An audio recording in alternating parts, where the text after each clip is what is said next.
Krškem so gostovali Domžalčani, ki so v tem začetku leta v dobri formi, tretji predkrog Lige Evropa in pa zmaga v prvem krogu proti Radomljam.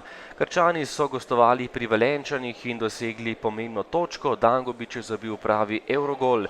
Prva akcija tekme pripada Domžalam, ko je streljal Vuk iz obrata, na pravem mestu domači vratar Zalokar.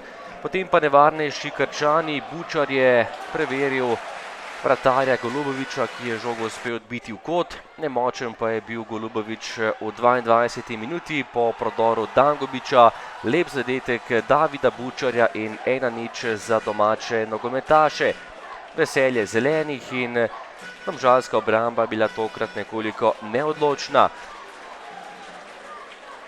Mladi David Bučar je poskrbel za prednost Krčanov. Potem do konca prvega polčasa boljši gostje. Vuk je sprožil z glavo, a nekoliko zgrešil vrata. Še enkrat je bil pri žogi Vuk, ki je lepo namestil strel Balkovcu, močno, ampak obramba Zalokarja. Kot za goste po kotu še enkrat na pravem mestu Slobodan Vuk, to je bil predložek Široka, Vuk pa je z glavo zgrešil in to je bil tudi izid prvega polčasa. Krško Domžale 1:0. V drugem delu pa najprej roka Krčanov v kazenskem prostoru, 11-metrovka za Domžale. K žogi je stopil Vuk, ki je zabil gol tudi v prvem krogu in premagal Zalokarja. Vratar je šel eno, žoga pa v drugo stran in Domžalčani so izenačili na 1:1. Že v naslednji akciji izjemna priložnost za Domžalčane, kajti Dobrovoljc je bil sam pred vrati, a z nekaj metrov zgrešil in zapravil res izjemno priložnost.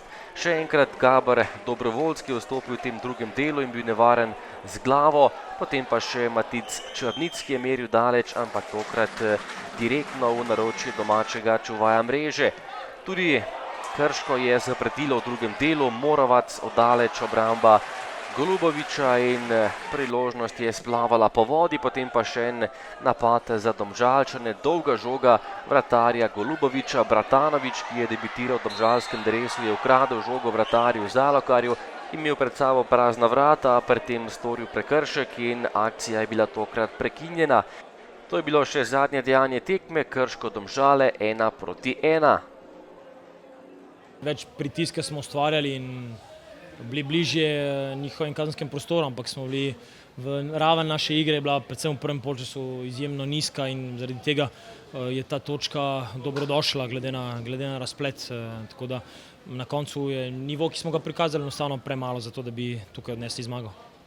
Najprej bi čestital Domžalam za lep mednarodni uspeh, to je uspeh za slovenski nogomet. Današnja tekma pa odigrana v zelo težkih razmerah, se pravi visoka temperatura. Čestital bi svoji ekipi za taktično, disciplinirano, zrelo igro, za en herojski boj, velika točka.